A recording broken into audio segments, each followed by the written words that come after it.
내가 말씀을 드리는 게 죽을 때 가장 후회하는 게 내가 왜 그때 내가 그때 그거 하고 싶을 때 못했을까? 그게 가장 후회된다는 거 아니에요.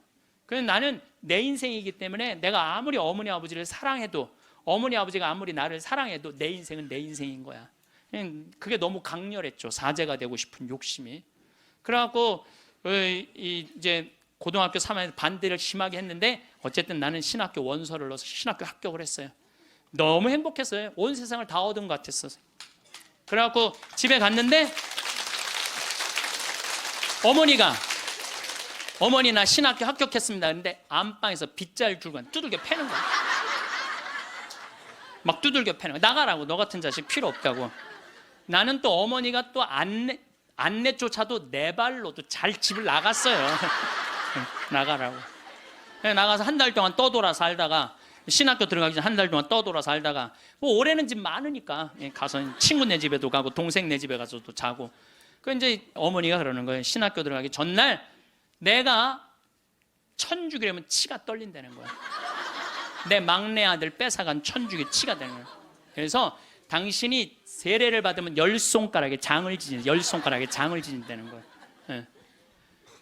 앞으로는 넌 내 자식 아니니까 앞으로 너는 우리 집에 들어올 생각 하지 말라고. 부모 자식 인연 끊자고. 난 너무 고맙더라고. 안 그래도 끊을 판인데. 아니 지금은 좀 문화가 다르지만 우리 때만 해도요, 신학교 들어가면 부모 자식 인연 끝난다고 우리 그렇게 알고 자랐어요. 인연 끊는 고맙더라고. 어머니가 먼저 끊자고 그래갖고. 신학교 들어갔어요. 신학교 너무 좋더라고요. 정말로 행복하게 지냈어요. 겨울방학 때도 들어오지 말라는 거예요. 누나네 집에 지금 장가간 우리 조카 방에서 이제 방학을 하고 2학년 1학기 여름방학 때 왔는데 깜짝 놀란 거예요. 거실 한가운데 성모님하고 예수님이 계신 거예요. 거실 한가운데. 그래서 이게 어떻게 된 거냐? 그랬더니 어머니가 그러는 거예요. 네가 그때 신학생이 뭔지도 몰랐으니까 네가 성당 나오라 때문에 내가 안 나갔다는 거예요. 근데 꿈에 요한 바오로 2세 교황님이 오셔서 그때 한참 84년대 한국에 오셨잖아요. 꿈에 오셔서 소리를 질러대래요. 이 집이 신부가 날 집인데 고집을 피면 어떻게 하느냐고. 근데 그 소리가 너무 커갖고 깨어났는데 너무 놀랬대요. 천둥 소리 같이 컸대요. 그래서 내 아들 팔자가 신부 팔자인가 보다. 내가 마음을 고쳐 먹어야 되겠다. 그리고 당신이 성당에 나간 거예요. 내가 거실 한가운데 성모님하고 십자고상 있는 거 왜 놀랬느냐 하면은 고등학교 2학년 때 어머니가 내 방에 있는 성모상 십자고상 다 버렸거든. 내 친구한테 주고 갖고 가라고 버리고. 그래서 내 손바닥만한 성모님이 있는데 그 성모님은 내가 너무 좋아하는 성모님이야. 그래갖고 이 성모상은 내가 학교 갈 때 꼭 그래서 성모님 나하고 같이 학교 가야 돼. 여기 있으면 죽어. 그래서 이제 가방에 넣어갖고 학교 가요? 그럼 어머니가 버리려고 내 방 딱 방문 열으면 없다는 거야. 분명히 있었는데 성모님이 발이 있는 것도 아니고. 저녁에 오면 내 방에 또 가방에 딱 꺼내놓고 다음날 학교 가자 성모님. 그래갖고 근데 성모상이 거실 한가운데 있으니 얼마나 놀래요. 근데 어머니가 누구한테 얘기를 하고 나가? 성당 나가면 10손가락에 장을 지진다고 그러는 거야. 저녁 먹으면서 이제 당신이 세례받은 사연을 얘기를 하더라고요. 그래서 내가 그 얘기를 다 듣고 숟가락을 딱 내려놓고 어머니 나하고 부엌에 좀 가자. 부엌에 왜 가니? 가스불 켜놓고 장지지로 가자. 장지지로 10손가락에 장지지로. 성당 나가면 10손가락에 장지진다며. 내가 그래서 여러분들도 남하고 비교하지 마세요. 남하고 비교하는 순간 여러분들은 불행해지는 거예요. 저는 제가 하느님한테 감사한 것 중에 하나가 저는 남하고 잘 비교하지 않아요.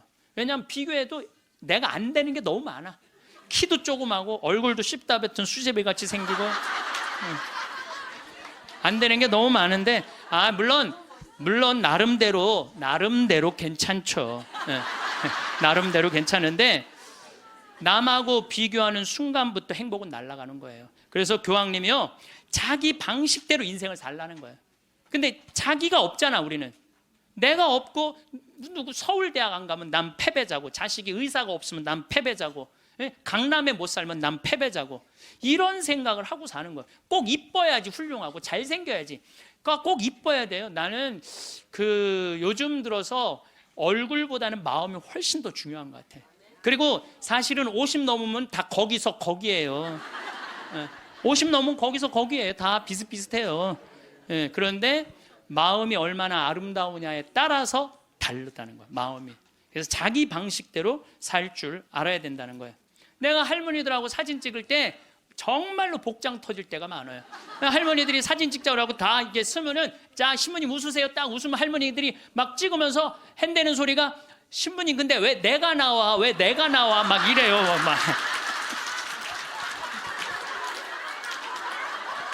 이게 왜 안 눌려? 안 눌려? 이래고. 오늘도 황창현 신부님의 지혜의 말씀을 통해 여러분의 행복한 노후를 위한 해안을 얻어가시길 바랍니다. 라디오처럼 틀어놓고 들으셔도 됩니다. 영상이 마음에 드신다면 구독과 좋아요 부탁드립니다. 황창현 신부님의 행복 특강 지금 바로 시작하겠습니다. 여러분들, 우리가 이 세상을 살면서 참아 죽지 못하고 이 세상의 미련을 끊임없이 갖고 있는 이유 중에 하나는 욕심 때문에 그래요. 우리가 마음에서 욕심을 놓으면요, 삶도 행복하게 살 수 있고 죽음도 행복하게 받아들일 수가 있습니다. 여러분들이 쓰고 있는 살림살이의 70%는 손도 한 번 안 댄대요. 여러분들이 지금 쓰고 있는 살림살이 생전 쓰는 게 30%도 안 돼. 시집 올 때 그걸 싸갖고 들고 와갖고 이걸 버리지 못하고 평생을 이사 갈 때마다 들고 다니는 거야. 한 번도 쓰지도 않을 거. 그러니까 우리가 좀 인생을 좀 홀가분하게 살아갈 필요가 있는데 너무 많은 걸 쥐고 살아가기 때문에 인생이 힘든 거예요. 버릴 건 버리고 가져갈 것만 가져가야 되는데 다 가져가려고 그러는, 다 가져가려고. 여러분들이 쓰고 있는 핸드폰의 70%는 기능도 모른대요. 네. 내가 이걸로 정보를 검색하는 것도, 텔레비전을 보는 것도, 인터넷을 하는 것도, 이메일을 하는 것도 아무것도 모르고 그저 주고받는데도 100만 원짜리 휴대폰을 쓴다는 거예요. 제가 보기에는 우리나라 국민의 80%는 100만 원짜리 들고 다닐 필요 없어요. 10만 원짜리만 들고 다녀도 되는데 그게 다 필요 없는 걸 끌고 다니는 거예요. 여러분들, 별장의 70%는 필요 없는 공간을 쓰고 있대요. 별장의 70%는 필요 없는. 그러니까 우리가 그 필요 없는 것만 걷어내도 인생살이 홀가분한 거예요. 인생살이. 제가 끊임없이 제가 말씀드리지만은 여러분들 자녀들이 태어나갖고 계속 학원 보내고 이 학원 저 학원 보내는 게 애들을 사랑해서 보내는 게 아니에요. 욕심 채우기 급급한 거예요. 욕심 채우려고 애들을 불행하게 만드는 거예요. 애들은요, 끌고 다니는 게 사랑이 아니에요. 애들은 엄마 아빠가 같이 놀아주고 같이 놀아만 줘도 여러분들 애들은 행복해요. 저도 역시 인생 살면서 욕심 때문에 힘들 때가 참 많았어요. 제가 막 생태마을 꾸밀 때 뭐 주머니에 돈 한 푼 없었고, 물론 우리 할아버지 신부님이 도와주긴 했지만 이것저것을 계속 내가 이거 하고 싶고 저거 하고 싶고 욕심을 피다 보니까 내 인생 자체가 힘들더라고요. 그래서 5년 전부터 아무것도 안 하는 거예요. 아무것도 안 하고 몸 안에 강의 열심히 다니고 청국장 열심히 만들고 이런 것만 하니까 사는 게 너무너무 즐거운 거예요.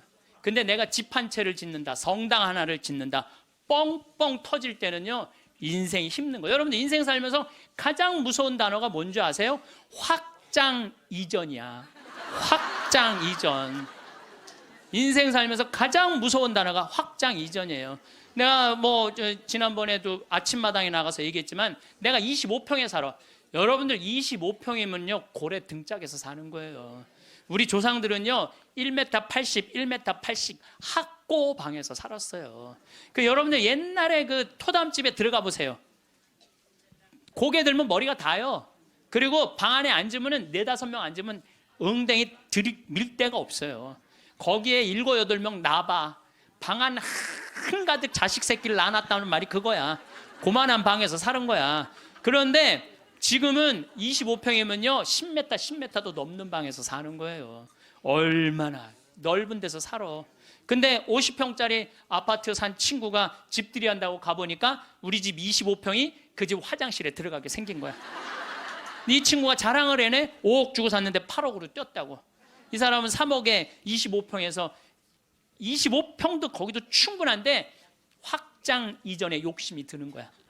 나도 2억 대출 받아서 50평으로 확장 이전을 해야 되겠다. 그래갖고 대출을 받아갖고 확장 이전을 했어. 근데 했는데 하는 날부터 행복할 줄 알았더니 그날부터 너무 인생이 힘들어. 왜냐하면 25평에서는 25인치가 볼만했는데 50평에 25인치를 갖다 놓으니까 테레비가 요만하네. 테레비 어떻게 해야 돼? 확장 이전해야 돼요. 테레비 확장 이전해야 돼. 냉장고 25평에서는 투도어 그냥 괜찮았어. 근데 50평에 갖다 놓으니까 쓰레기통 같아. 어떻게 확장 이전해야 돼? 식스도어로 확장 이전해야 돼요. 그런데 도대체 25평에 살 때는 이 아반떼 타고 다녔을 때 하나도 안 창피했어. 왜냐하면 그 25평에 사는 사람들은 다 엑센트, 무슨 K3, SM3, 뭐 소나타 이 정도인데 50평에 이사 가보니까 벤츠, BMW, 아우디네 다. 도대체 아반떼를 끌고 저녁 시간에 그 동네로 퇴근하고 싶지 않은 거야. 창피해서. 그래서 밤 10시에 아무도 안 볼 때 밤 10시에 집에 내 집인데도 그게 확장 이전 때문에 생긴 고통이에요. 여러분들 이 동부건설, 동부철강 얼마나 잘 나가던 회사예요. 그런데 60개 계열사로 늘리는 바람에 도저히 회사를 유지 못하니까 1조 얼마를 분식회계를 해갖고 여러분들 투자자들 싹 날려요. 지금 그 회장님은 지금 12년 감옥형이에요. 그냥 동부철강, 동부건설 그냥 동부화재 하지 뭘 확장 이전을 한다고. 그 바람에 그 호의호식할 수 있는데 감옥에 가 있잖아요. 한순간에 무너지는 거야. 한순간에. 그러니까 여러분들도 인생 한순간에 무너지고 사기당하는 건요. 뭐 때문에 그러는 줄 알아요? 마음 안에 욕심 때문에 그러는 거예요. 이번에 세월호도 300명 죽은 것도 304명 정확하게 죽은 것도요. 욕심 때문에 그래요. 이게요. 나만 잘 살라고 그러는 욕심은 무서운 거야. 욕심을 부려도 다 같이 잘 살라고 그러는 욕심을 부려야 돼. 욕심을 부리면. 근데 대한민국 사람들은 나만 잘 살라고 그래. 살려면 다 같이 잘 살아야 되는데. 그래서 여러분들도 제발 다 같이 잘 사는 욕심을 좀 부렸으면 좋겠어요. 그 세월호의 선장이요, 여러분들 6,000톤급 내가 조사를 해봤어. 6,000톤급 배 선장은요 보통 월급이 1,500만 원이에요. 근데 이 세월호의 선장은 270만 원 줬어요. 그러니까 1,200만 원 떼어먹은 거예요. 1,200만 원. 자기 주머니로 들어간 거죠. 자기 주머니로. 그 다음에 이 선원 15명 가운데 9명이 계약직이었어. 계약직이니까 자기만 살아서 나온 거예요.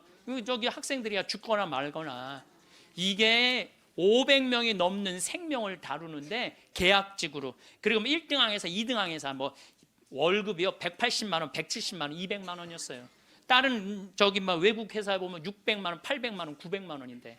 그러니까 다 떼먹어. 그러니까 누구만 잘 살라고 그랬더니 나만 잘 살, 나만 잘 살. 다 같이 잘 살라고 그러는 욕심을 부려야 되는데 자기만 잘 살라고 그러는.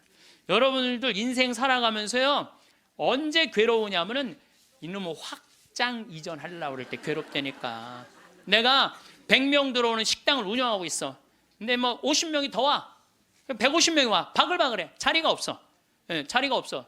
그러니까 야, 내가 150명 들어오는 가게로 확장 이전을 하면은 저 50명까지 받을 텐데 악마가 속삭여요.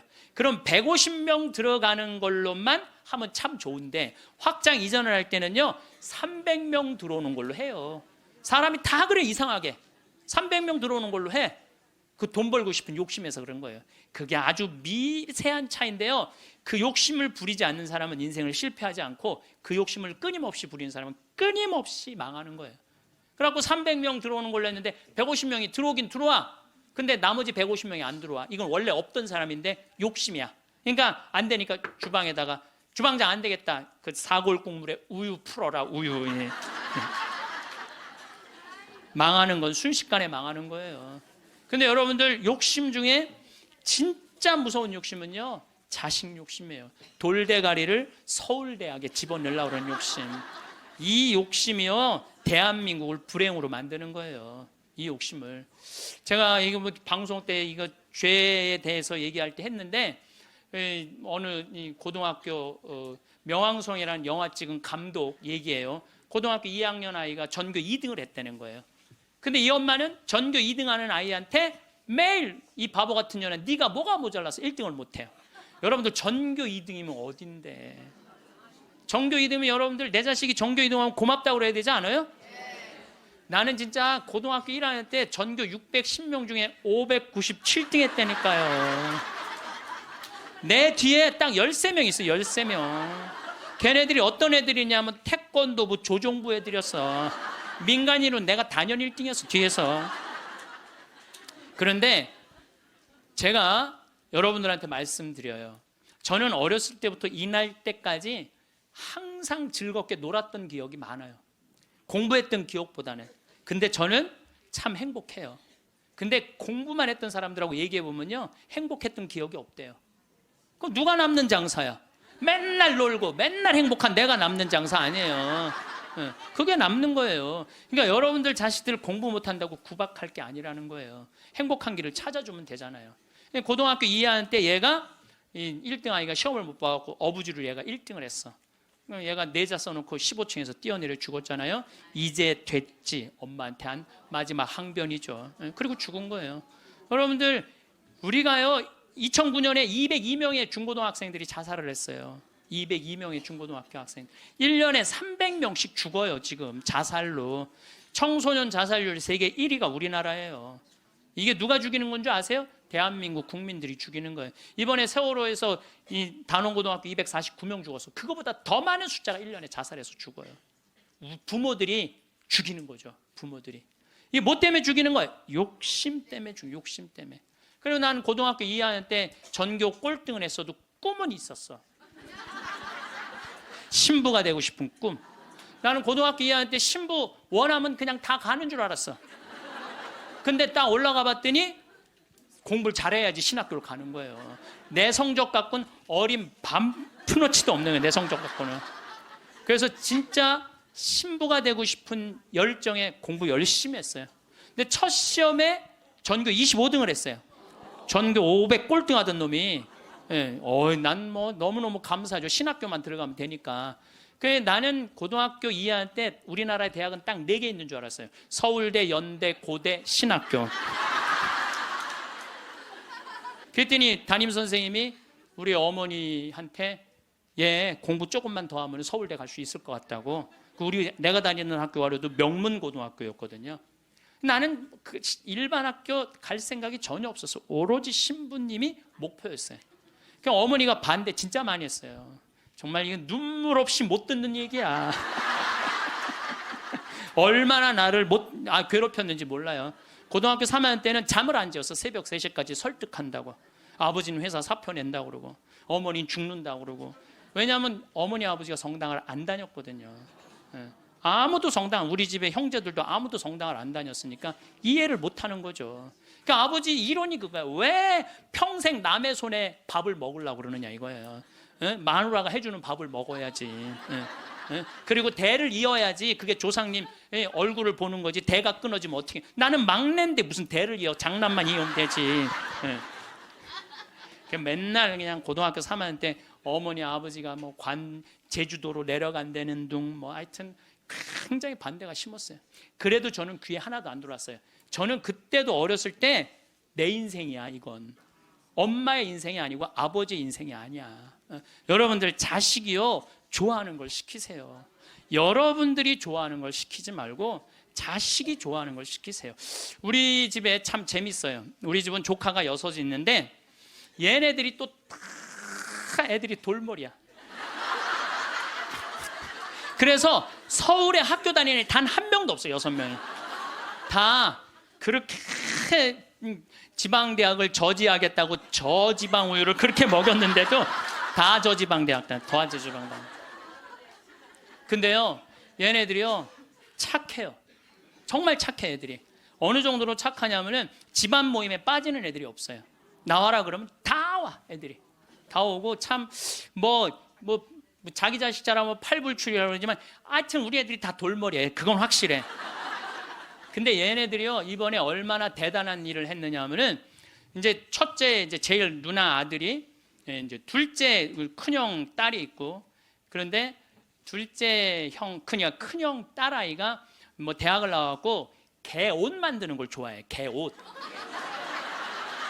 그래서 취직을 안 하고 개 옷만 만드는 거야. 개 옷만.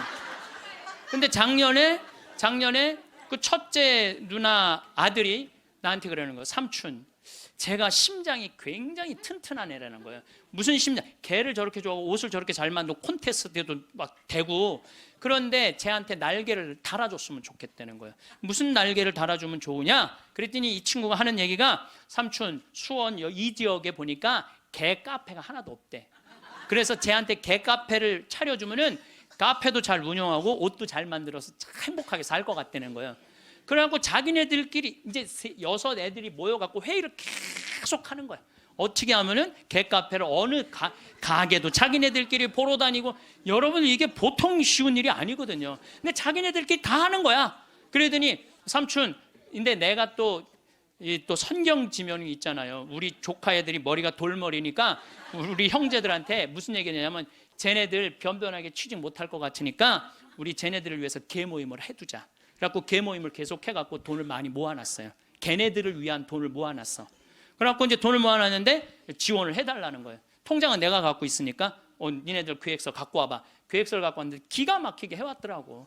그래서 좋아. 그러면은 내가 지원을 해줄게. 그래갖고 이제 그 형제 황씨 사랑의 통장에 이름이 그때 황씨 사랑의 통장, 거기서 애들을 2억에 내야 되는 걸 자기네들 손으로 다 치라고 해갖고 1억에 가게를 낸 거야. 가게를 냈는데 요즘 얼마나 가게가 잘 됐냐면 손님이 너무 많이 와갖고 티켓을 준대. 몇 시에 오라고 이렇게. 여러분들, 저는 우리 애들을 보면서요, 내가 걔네들이 서로 친하고 그래. 야, 얘네들아, 니네들이 왜 서로, 그 막내집 딸은, 그러니까 둘째 형님 딸은 커피 바리스타 배워갖고 커피 내리고, 그 오빠는 기획하고 커피 기계 사주고, 그리고 큰형 딸은 거 운영하고. 이게 쉬운 일이 아니잖아요. 그래서 내가 불러갖고 걔네들한테 한마디 했어요. 야, 니네들 중에 서울대학 다니는 애 한 명만 있으면 니네들 절대 이렇게 안 돼. 니네들이 다 저지방 다니기 때문에 이렇게 친한 거야. 그래서 니네들 저지방 다니는 게 다 축복이야. 축복이야. 그래서 공부 못한다고 불행하다, 공부 못한다고 행복하지 않다, 그 생각을 버리라. 얘네들 만나면은요 너무너무 즐거운 거야. 나는 정말 내 조카들이지만은 참 존경스럽고 사랑스럽더라고요. 그래서 여러분들도 내 애를 꼭 공부로 비교하지 말라는 거예요. 애들이 성격 좋고 성실하면 되잖아요. 그러면 어디든 가서 해내거든요. 근데 그냥 공부만 하는 애들은요, 이게 교우 관계도 좋지 않고 사랑 관계도 좋지 않으면 힘들거든요. 며칠 전에도 갔더니 손님들이 꽉 차 있더라고요. 내가 이렇게 가서 보니까 가끔 시차를 나가야죠, 내가. 참 기특하더라고요. 그래서 이 세상이 막 험난하다고 그러지만은 그렇게 형제들끼리 어울려갖고 그렇게 하면은요, 세상 살아가는 게 험난하지가 않다니까요. 근데 우리는 너무 개인적이고 너무 이기적이야. 서로 협동할 줄을 모르는 거야. 그러니까 이 세상 이렇게 잘 먹고 잘 사는데도, 제가 늘 말씀드리잖아요. 대한민국의 5,000년 역사상 이렇게 잘 먹고 잘 산 적은 없어요. 5,000년 역사상. 그런데 왜 국민들은 행복하지 않다고 그래? 이게 나누지 못해서 그래. 나누지 못해서. 너무 이기적이라 그래. 너무 이기적이고 사랑을 할 줄 몰라서 그래. 지금 우리 이 대한민국 사회가 가장 필요한 게 뭐냐면 사랑이에요. 예수님이 말한 사랑을 살지 않기 때문에 우리가 각박한 거예요. 여러분들, 제가 요즘 그런 공부를 이제 강의 준비를 하면서 조사를 해보니까요, 우리보다 훨씬 가정적인 나라들이 훨씬 많아요. 우리보다 가정적인 나라가 훨씬 많아요.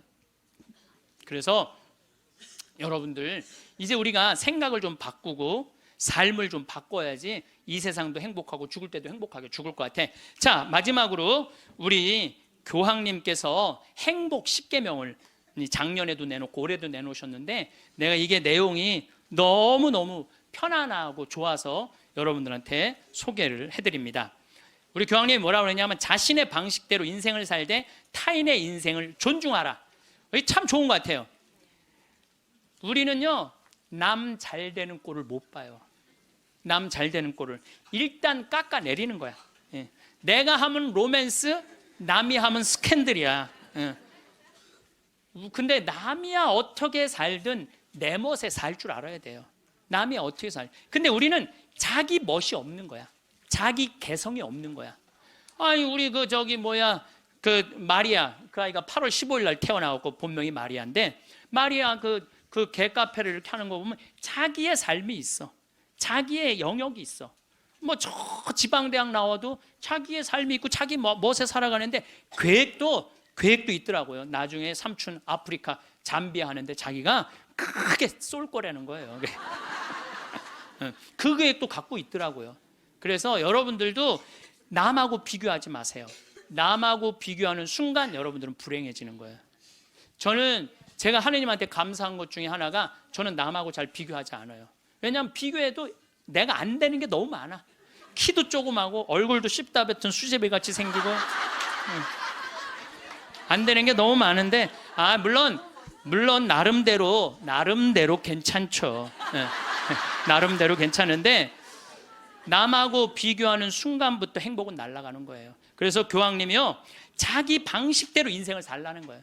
근데 자기가 없잖아. 우리는 내가 없고, 누구 서울대학 안 가면 난 패배자고, 자식이 의사가 없으면 난 패배자고, 강남에 못 살면 난 패배자고, 이런 생각을 하고 사는 거예요. 꼭 이뻐야지 훌륭하고 잘생겨야지. 그러니까 꼭 이뻐야 돼요. 나는 요즘 들어서 얼굴보다는 마음이 훨씬 더 중요한 것 같아. 그리고 사실은 50 넘으면 다 거기서 거기예요. 50 넘으면 거기서 거기예요. 다 비슷비슷해요. 그런데 마음이 얼마나 아름다우냐에 따라서 다르다는 거예요. 마음이. 그래서 자기 방식대로 살 줄 알아야 된다는 거예요. 두 번째, 타인에게 마음을 열라. 우리 가운데 여기 계신 분들 이런 생각하고 있는 분들 계실 거야. 상처 많이, 인생을 살아가면서 상처 많이 받은 분들, 이런 아무도 사랑하지 않을 거야. 아무도 사랑하지. 나는 주지도 않고 받지도 않을 거야. 이런 분들 있어요. 내가 인생 살아보니까 인간들 이게 쓸데가 못 돼. 인간들 믿을 게 못 돼. 나는 사랑 안 하고 살 거야. 뭐하러 살아 그럼? 그렇지 않겠어요? 사랑을 하고 살아야지 사람인데 아무도. 제가 요즘 이렇게 이제 나이를 먹으면서 사람을 만나는 게 참 즐겁더라고요. 사람을 만나는 일이 참 즐겁고 신나더라고요. 그래서 이렇게 사람을 만나고 연락을 주고받고 친구를 도와주고, 물론 나도 도움을 많이 받죠. 여기 우리 교우들이 저를 정말 많이 도와주는, 그래서 정말 신나요. 나도 또 도울 수 있는 일이 있으면 얼마든지 돕고. 그러니까 타인에게 마음을 열 때 삶이 풍요로워지는 거예요. 인간관계가 굉장히 넓어지고 삶이 풍요로워지는 거죠. 다른 사람들에게 마음 열고 친절하게 대해야 된다는 거예요. 아까 제가 이 명동에서 이제 밥 먹고 들어오면서 문을 열어줬는데 한 20명 정도가 내가 문 열어주니까 계속 그냥 들어오더라고요. 내가 문을 열었는데 20명 정도가 계속 들어오더라고요. 그런데 여러분들, 이게 우리의 모습이에요. 서양에는요, 내가 문을 열어주잖아요. 뒤에 사람이요, 무조건 잡아줘요. 무조건 잡아줘요. 그리고 그 뒤에 오는 사람이 무조건 잡아줘요. 근데 아까 내가 문 열었는데 계속, 그리고 나한테 고맙다고 고개 숙인 사람 한 명도 없었어요. 그냥 가는 거예요.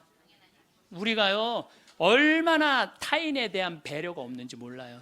다른 사람을 배려해주고 염려해주는 게 너무, 그러니까 참 이기적인 거예요. 지금 대한민국의 모습이 돈 1등 했기 때문에 그런 모습이 없는 거예요. 내가 이제 앞으로도 계속 그래 볼 거야. 계속 한번 문 열고 한번 기다려 볼 거야. 몇 명이 지나가나 감사합니다. 그리고 다 본인이 잡는 사람이 이제 나타나면 이제 우리가 좀 성숙한 거죠. 내가 계속 붙잡고 있었다니까. 세 번째, 고요히 전진하라. 우리가 인생을 살면서요, 한 가지의 목표를 정하면 계속 해야 돼. 중간에 포기를 하면은요, 이게 안 하는 일만 못 하는 거예요. 제가 이제 생태마을을 꾸미고 산 지가 20년이 되고, 이쪽에 관심을 갖고 산 지가 30년이 돼요. 근데 계속 생태마을 꾸미다 보니까 저한테 하느님께서 시키는 일이 참 많더라고요. 근데 한 가지의 목표를 가지고 계속 고요히 전진하면은요, 우리의 삶에는 축복이 있어요. 근데 하다가 말면 있잖아요, 아무 축복이 없는 거예요. 그래서 내가 뭔가 그냥 5년이고 10년이고 20년이고 계속 진행하는 일이 본인이 있어야 된다는 거죠. 네 번째, 건강하게 쉬어라. 우리 교황님이 참 멋있어요. 놀을 때 건강하게 놀으라는 거예요. 그러니까 노는 게 중요해. 노는 게, 여러분들 노는 게 하나도 안 중요할 것 같죠? 그거는 돈 있는 사람들의 사치일 것 같죠? 나는 니마 그 강을 건너지 마오에 그 할머니 할아버지들 돈 많아요, 적어요? 돈 많은 분들이 아니에요. 근데 어때요? 참 행복해 보이죠? 자식들이 중간에 와서 싸우긴 했지만 인간극장에서 보면 자식들도 참 건강해요. 손녀가 와갖고 결혼한다고 절도 하고 굉장히 건강한 집이에요. 예, 그래서 나는 그 할머니 할아버지가 이렇게 손을 잡고 이렇게 가시는 모습을 보면서 저게 바로 건강한 거다. 둘이 얼마나 재미나게 살아요. 여러분들 우리 할머니 할아버지들 한 집에서 어때? 막 맨날 싸우죠. 예. 근데 늙어서는 싸우는 것도 재미야. 예. 싸우지까지 않으면 무슨 재미로 살아 둘이서. 예. 싸우는 것도 재미예요. 근데 놀 때 건강한 놀이 문화를 만들 필요가 있는 거예요. 자기 취미 생활을. 우리 생태마을의 직원들이 이렇게 보면은 이제 생태마을에서 살면서 사는 게 즐거운 게 있는 것 같아. 그래서 건강하게 노는 법을 배우는 것 같아. 건강하게 노는 법을. 그래서 이번 9월 15일부터 9월 30일까지는 미국 횡단 여행 간다니까 우리 직원들이 15일 동안. 참 좋죠. 식사 시간만이라도 테레비를 끄고 눈을 마주보고 대화를 하면서 밥을 먹으라는 거예요. 교황님 얘기예요. 교황님 얘기, 내 얘기가 아니고. 근데 우리는 식사 때도 그러니까 가족이 아니야. 우리는 한 집에서 그냥 사는 거지. 식구가 아니라니까요. 식구가. 5번째, 일요일은 가족과 함께 보내라.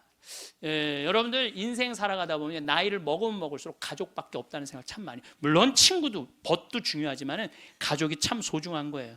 그래서 근데 우리나라는 가족을 위해서 산다며 가족을 한 번도 안 만나는 아빠들이 너무 많아요. 30살에서부터 50살 때까지 가족을 산다면서 가족을 만나지 않아. 일요일 날 가족하고 함께 영화를 보러 가고 함께 운동을 하러 다니고. 어제 잠깐 보니까 스웨덴에서 아빠들이 이제 이 휴일을 평일 날 해요. 그래갖고 이제 월요일 날 오전에만 근무하는 거야. 그리고 애들하고 노는 거야. 그게 너무 잘 돼 있어요. 근데 뭐 비단 그것뿐만 아니라 제가 가서 내 눈으로 봐도 너무너무 잘하는 거예요. 근데 우리는 성당 활동도 엄마 아빠 아들 딸 다 하는데 보면은 집에 오면 서로 말 안 하잖아. 성당 얘기도 안 하고 하느님 얘기도 안 하고 대화할 줄 모르는 거죠. 6번째, 젊은 세대에 품위 있는 일자리를 만들어줄 혁신적인 방법을 찾아라. 이 교황님 말씀이에요. 젊은이들이 일을 해야 되거든요. 우리나라의 또 심각한 문제 중에 하나가 젊은이들이 일거리가 없는 거야. 일거리가. 그리고 젊은이들이 노동의 소중함을 몰라요. 저는 요즘 꿈꾸고 있는 게 하나 있어요. 뭐를 꿈꾸느냐 하면은 이제 대한민국 여기서 일 안 해도 돼요. 내가 이제 이번 1월 30일 날 잠비아에 가거든요. 근데 무프리나 지역의 시장을 만나기로 했어요. 시장을 만나서 얘기를 하려고 그래요. 땅을 좀 달라고. 거긴 땅을 잘 줘요. 땅이 우리나라보다 7배 넓거든. 근데 다 평지야. 근데 비도 많이 오시고 땅도 옥토예요. 근데 그걸 할 줄을 모르는 거예요. 참 대한민국은요 1953년 여기서 잠비아가 그때 우리보다 잘 살았어. 근데 60년이 지났는데 잠비아는 하나도 발전하지 않고 우리는 이렇게 발전한 거야. 기적을 일으키긴 했죠. 그래서 이제 거기다 땅을 사놓고 내가 하고 싶은 건 뭐냐면은 우리나라 노숙자들 괜찮은 사람인데 노숙자 된 사람들 많아요. 예. 그래 그 사람들 노숙시설 운영해갖고 거기서 재활 훈련을 해서 이제 더 이상 돈에 대한 욕심 부리지 말고 한번 아프리카에 가서 농사도 좀 멋있게 짓고. 젊은이들도 마찬가지야. 돈 벌을 필요 뭐 있어. 먹고 그냥 살면 되지. 꼭 돈을 벌어야 돼. 그래도 나는 최소한 200만 원은 주니까 최소한 200만 원은 주니까 그럼 아프리카에 가서 여기서 기술 좀 배우고 지금 한 1000만 평 달라고를 판이거든요. 이번에 가서 그럼 1000만 평이면 포크레인도 다 보내놨고 트랙터도 이번엔 불도저를 살라고 그래.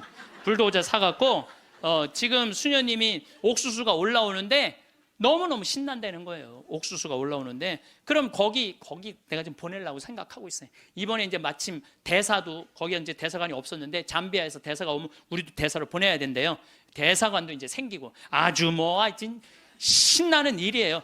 근데 어떤 분들이 이런 얘기를 해요. 신부님, 한국 사람들도 지금 굶는 사람들이 많은데 뭐하러 아프리카까지 좁느냐고. 내가 이런 분들한테 오늘 공식적으로 말합니다. 그래서 우리가 전쟁 끝나서 우리끼리 일어나서 이렇게 잘 먹고 잘 삽니까? 우리가요, 미국에서 보내준 옥수수, 밀가루, 옷 가지고 살아난 거예요. 그게 이기적이라는 거예요. 우리는 그렇게 못 먹고 못 살 때 그렇게 원조받아서 이렇게 일어섰는데 이제는 누가 할 차례야? 우리가 할 차례예요. 우리가 한국 사람들도 도와줘야 되지만은 지금 우리보다 엄청 못 사는 사람들 많아요. 이거 대한민국 사람들이 도우러 나갈 때 대한민국이 건강해요. 우리끼리만 잘 먹고 살자 그러면 대한민국 건강하지 않아요. 그래서 지금 다른 나라에 지금 수많은 지금 한국 사람들이 도우러 나가고 있거든요. 그게 또 국격을 높이는 일이야. 예, 국격을 높이는 일이에요. 여러분들 대한민국 나가면요, 잘 먹고 잘 사는데 그만큼 존경을 못 받아요. 왜냐하면 나누지 않기 때문에 그래요. 그래서 우리 교회가 저는 그런 일을 해야 된다고 생각하고, 그 젊은이들이, 제가 지난 그 봉사자들 데리고 가서 해고 왔는데 애들이요 정말 너무너무 행복해 하더라고요. 20명들이. 그래서 여러분들도 젊은이들한테, 여러분들은 뭐 할 일은 아니겠지만 우리 기업하는 사람들, 정치하는 사람들이 젊은이들이 일할 수 있는, 여러분들도 책임 있네. 애들 그냥 책상에서만 그냥 공부시키는 게 애들이 일을 안 하지. 예. 그래서 좀 운동도 좀 하고 이런 사회 문화가 됐으면 좋겠어요. 7번째, 자연을 존중하고 돌보라. 교황님이 환경 중요하게 여긴 거죠. 자, 여러분들, 이번에 지금 바다가요 어느 때보다도 뜨겁대요. 겨울 바다가. 이게 이제 뭘로 나오느냐면 엘니뇨라는 걸로 나오게 돼 있어요. 지금 겨울에는 바다가 식어져야 돼. 그래갖고 한 4도, 3도까지 내려가야 돼. 근데 지금 겨울 바다가 만약에 20도, 25도가 올라가잖아요. 그럼 여름에 35도, 37도까지 올라가요. 그렇게 되면은 태풍, 슈퍼 태풍 이런 게 온다는 거예요. 근데 그거 올 가능성이 굉장히 많다는 거예요. 그리고 지난 11월은 역사상 가장 더운 11월이었대요. 근데 여러분들 잘 모르죠. 이게 지금 어떻게 이렇게 돌아가는지 저렇게 돌아가는지. 우리가 자연을 사랑할 때 자연도 나를 사랑해줘요. 예. 우리가 자연을 괴롭힐 때 자연도 나를 괴롭히게 돼 있어요. 8번째, 부정적인 생각에서 벗어나라. 다른 사람을 험담하는 것은 자존감이 낮다는 거예요. 이 교황님이 참 말씀 잘하셨어요. 다른 사람 험담하는 사람 중에 인격 훌륭한 사람 봤어요, 여러분들? 다른 사람 막 욕하는 사람들? 인격 훌륭한 사람 없어요. 그러니까 남을 칭찬하는 사람이 인격이 올라가는 거예요. 여러분들, 바다가, 우리 강물이 바다로 내려가죠. 예, 바다로 내려가면은 겸손한 사람이 아래로 내려가는 거예요. 근데 바다로 내려가면은 바닷물이 참 넓죠. 겸손한 사람이 마음이 넓은 거예요. 겸손한 사람이 마음이 바다 같은 거예요. 그래서 내가 이렇게 종재기 같은 가슴으로 이 사람도 욕하고 저 사람도 욕하고 매 입만 열면 남 욕하는 사람, 이 사람은 마음에 기쁨이 없는 사람이야. 그래서 이렇게 있으면 막 누구는 어떻고 막 참 많이 들려요. 저는 그 안에 다 묻어요. 그냥 묻고 내가 할 수 있는 한 좋은 말을 하려고 노력을 해요. 그런데 나 옛날에 주교님 욕 참 많이 한 사람이야. 근데 내가 주교님 욕 안 한 지 한 10년 넘거든요. 주교님들이 얼마나 힘들게 그 사목 목자 역할을 하는지 이해를 하기 시작을 했어요. 근데 신부들은 다 주교님 욕해요. 근데 주교님 욕 안 한 지 10년 지났는데 내가 언제부터 마음이 평화가 왔나? 주교님 욕 안 하면서부터 마음에 평화가 왔어. 주교님 욕 안 하면서부터. 여러분들, 남을 험담하는 건요 결코 잘난 일이 아니에요. 9번째, 타인을 개종하려 하지 말고, 이게 정말 내 마음에 드는 거야. 타인을 개종하려 하지 말고 다른 이의 신앙을 존중하라. 교황님이 하신 말씀이에요. 우리는 대화를 통해 함께 성장한다는 걸 보여줌으로써 다른 이에게 영감을 주죠. 그러니까 개종시키려고 그러지 말고 내가 잘 살아서 그 사람이 영감을 받아서 찾아오게는 해도 억지로 개종시키지 말라는 거예요. 여러분들, 잘 믿는 사람 굳이 천주교로 끌고 올 필요 없다는 거예요. 잘 믿고 잘 사는 사람, 그 종교 무시해가면서, 이건 내 얘기가 아니야. 교황님 얘기야. 근데 나는 그전에도 이 얘기를 참 많이 했어요. 그래서 욕을 참 많이 먹어서 종교 다원주의라고 막 욕하는 사람들도 있어요. 근데 여러분들, 그게 아니에요. 신앙은요 소신이야. 자기 소신. 그거 소신을 꺾는다는 건 목숨하고도 바꾸는 일이에요. 그러니까 저 이슬람이 저렇게 그냥 맨날 폭탄 터뜨리고 그러는 거죠. 나는 걔네들 개종시킬 생각 하나도 없어요.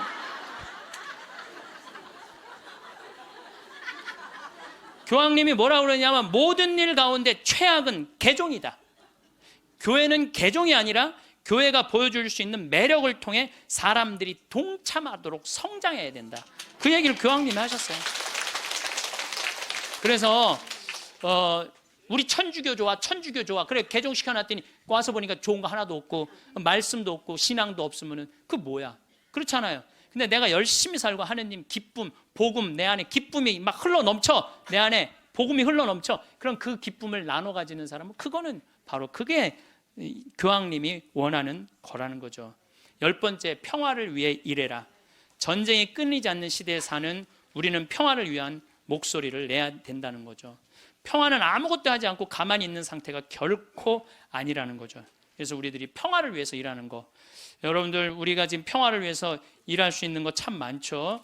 저는 제가 우리 생태마을 꾸미는 일도 참 행복하고 우리 교우들한테 건강한 먹을거리 제공하는 것도 행복하고 잠비아 일 꾸미는 것도 행복하고 이제는 남미 쪽에 신부들하고 연결을 하고 있어요.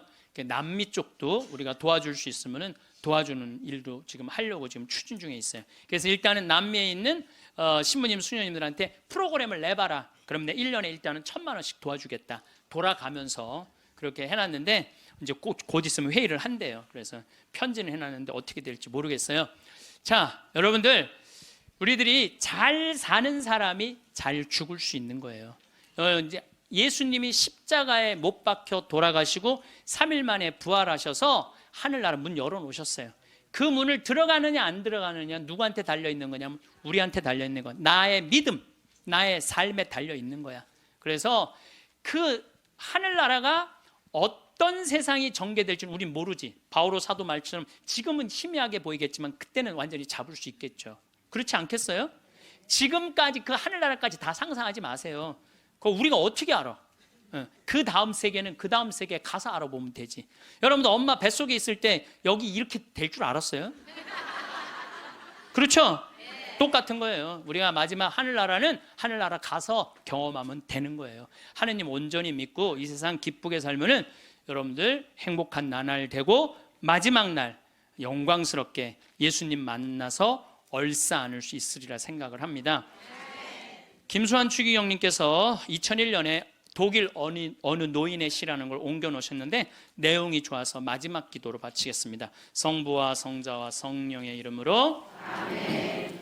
세상에서 으뜸인 일은 기쁜 마음으로 나이 먹고 일하고 싶지만 참고 말하고 싶지만 침묵하고 실망스러워질 때 희망을 갖고 마음 편히 공손하게 내 십자가를 지는 일.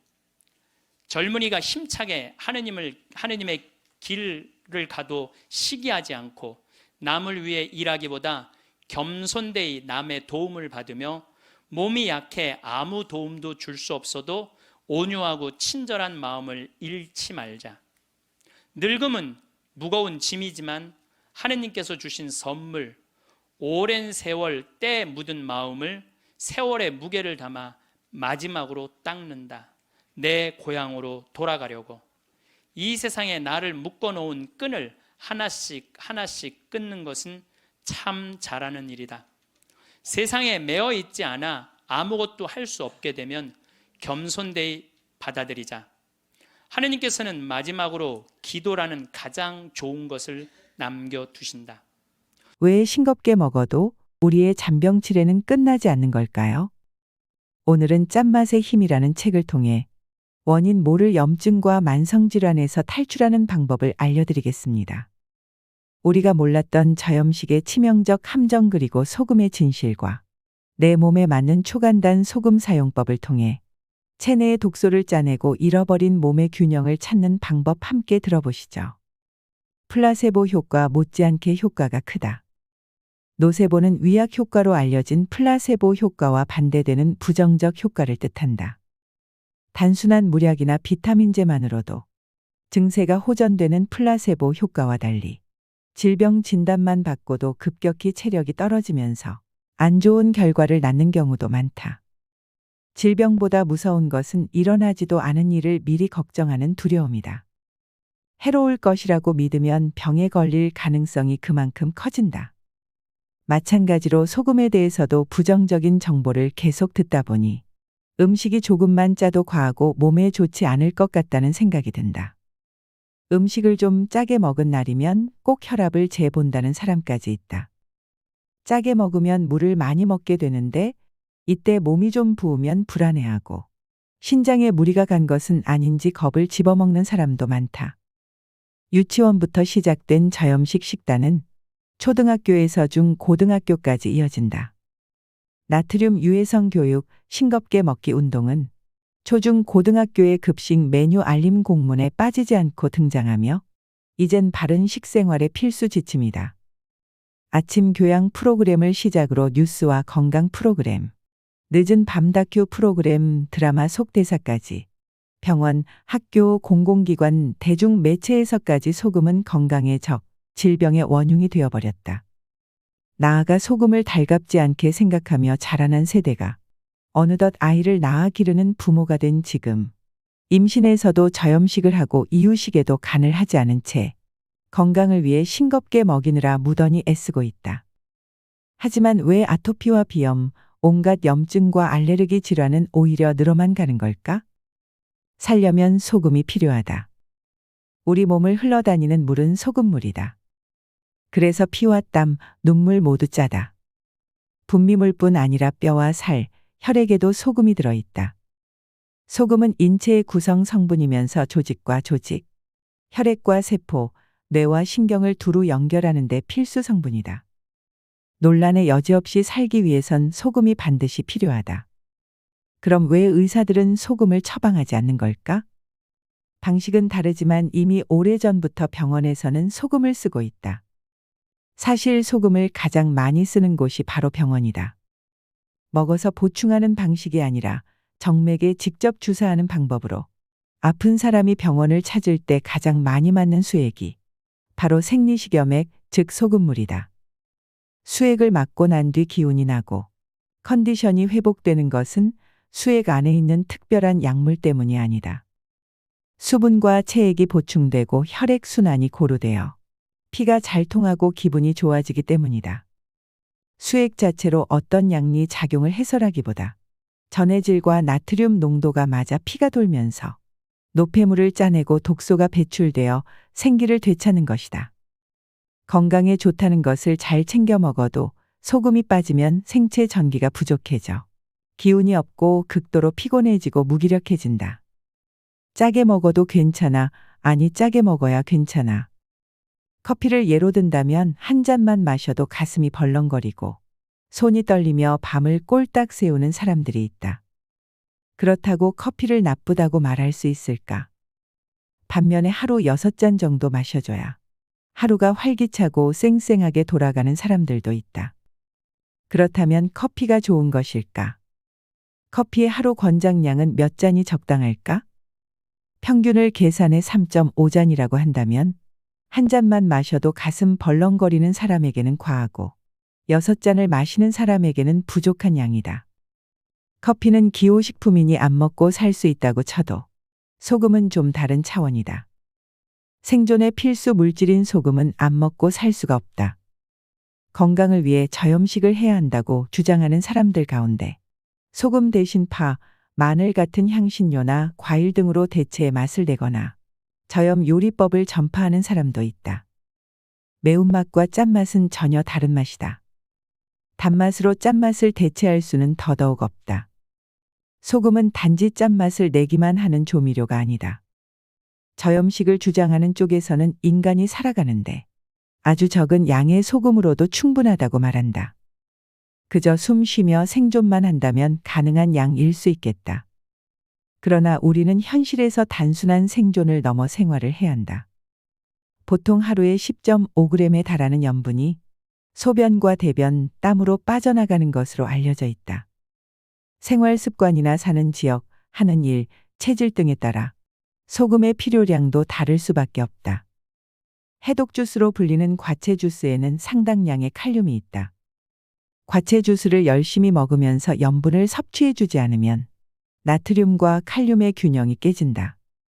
이런저런 물이나 음료를 마셔서 수분 섭취가 많은 것 같지만 몸속 염도를 맞춰 항상성을 유지하려는 몸은 자연스럽게 수분도 배출할 수밖에 없다. 불안을 파는 사회, 희생양이 된 소금. 사람들은 어떤 식품에 대해 안 좋은 이야기를 듣고 나면 실제보다 과장해 부정적으로 생각하는 경향이 있다. 어떤 새로운 치료법이 매스컴의 각광을 받을 때는 치료율이 높은 반면 매스컴에서 아니라고 부정적으로 보도하기 시작하면 갑자기 치료율이 떨어진다는 연구 결과도 있다.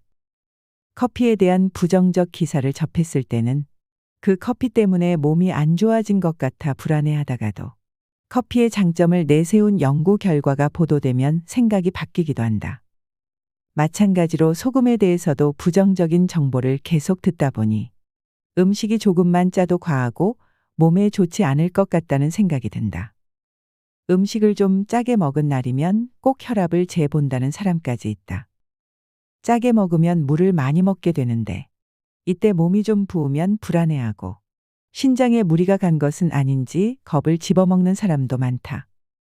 그리고 라면이나 짬뽕처럼 나트륨 덩어리로 알려져 있는 음식을 먹고 나면 찜찜한 기분이 든다. 외식할 때 조금만 짜다 싶으면 이렇게 짠 것을 어떻게 먹으라는 거냐라고 하면서 다시 간을 해달라고 요구하기도 한다. 싱겁게 먹고 나면 소화가 잘 안 되고 늘 피곤하고 피부 트러블이 생기고 온갖 염증에 시달렸지만 아니 그랬기에 더 필사적으로 건강에 좋은 저염식을 했다는 사람도 많다. 이런 의식적인 노력과 별개로 우리 몸은 어떻게 해서든 부족한 염분을 채우려고 한다. 며칠 굶은 사람처럼 급하게 먹거나 군것질거리가 계속 생각나거나 낮에 잘 참았다가 밤이 되면 야식의 유혹에 무너져 좌절하기도 한다. 간을 잃어버리면 맛을 잃어버리는 것과 같다. 맛은 즐거움이기도 하지만 그것 자체로 에너지, 기운이기도 하다. 짠맛이 당기는 데는 다 이유가 있다. 싱겁게 먹어도 되는 사람이 있는가 하면 더 짜게 먹지 않으면 안 되는 사람도 있다. 자기 입맛에 맞게 간이 된 음식은 소화도 잘 되고 염분이 보충되면 다른 음식에 대한 생각도 자연스럽게 없어진다. 소금 섭취를 충분히 하면서 생기는 공통적 변화 가운데 하나가 식탐이 없어진다는 것이다. 싱겁게 먹다 보면 가공식품이나 과자, 고기 같은 음식을 오히려 더 많이 먹게 된다. 나트륨, 소금, 고혈압은 연관 검색어처럼 함께 따라다니고 자연스럽게 뇌졸중, 심혈관계 질환, 신부전증 같은 고혈압 합병증을 동시에 떠올리게 만든다. 맛있고 즐거워야 할 식사 시간도 불편해지고 일상의 불안은 더욱 커져만 간다. 소금과의 전쟁, 이제는 끝내야 할 때. 소금에 대해 비판 일색이던 분위기에 조금씩 변화가 감지되고 있다. 최근에는 저염식이 무조건 좋은 게 아니라는 연구 결과가 언론에 보도되기 시작했다.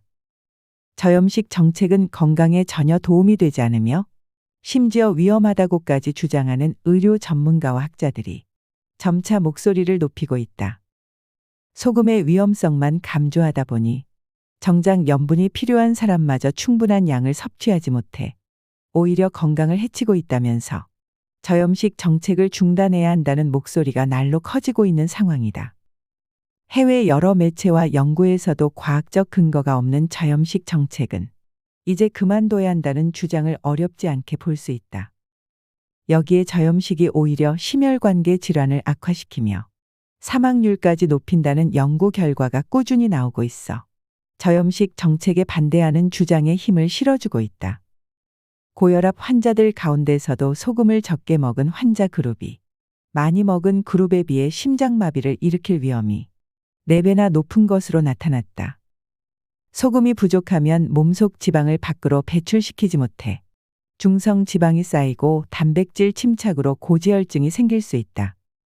그리고 당뇨 환자가 소금 섭취를 줄이면 심장질환으로 사망할 확률이 높아지며 조기 사망률도 높아진다고 한다. 소금으로 염증을 다스린다. 상담하다 보면 자신을 걸러다니는 종합병원이라고 말하는 사람이 많다. 멀쩡한 곳이 없고 여기저기 아플 때마다 부위별로 다른 과를 찾아 검진과 진료를 받아야 한다. 그런데 그 내용을 가만히 들여다보면 결국은 온갖 염증으로 고생하고 있다. 비염, 중이염에서부터 편도선염, 구내염, 기관지염, 질염, 관절염, 간염, 아토피, 피부염까지 온갖 염증을 달고 산다. 염증의 염은 불화자가 2개다. 외부의 균이 침입하면 우리 몸은 그쪽으로 급하게 혈액을 보낸다. 혈장과 백혈구가 치료를 하기 위해 상처난 지역으로 이동하면서 세포가 뜨거워지고 부어오르며 통증 신호를 보낸다. 이 불을 끄려면 당연히 물이 필요하다. 물로 불을 다스리듯 계속해서 깨끗한 혈액이 공급되어야 염증이 사라진다. 염증이 있을 때는 그 어느 때보다 수기가 절실히 필요하다. 저수지나 물탱크에 물이 풍부해야 진화 작업이 수월한 것처럼 우리 몸에도 물과 소금이 풍부해야 염증이 잡힌다. 소금기가 부족해 체액의 염도가 낮은 사람은 염증에 시달린다. 혈중 염도가 낮아지면 세균이나 바이러스 활동이 강해진다. 백혈구의 활동성이 약해지고 면역 기능도 떨어진다. 모기한테 물려도 상처가 덧나고 크게 다치지 않았음에도 상처가 쉽게 아물지 않는다. 온갖 병명과 증상에도 병원에서는 항생제 또는 스테로이드를 처방할 뿐이다. 그러다 보니 항생제 내성과 스테로이드 부작용을 걱정하지 않을 수 없다. 소금으로 염증을 다스렸다는 기록은 여러 곳에서 나온다. 한의학 문헌에는 소금으로 고창병, 종기, 부스럼을 다스린다거나 독충을 제거하고 상처에 살이 나게 한다는 내용이 곳곳에 기록되어 있다.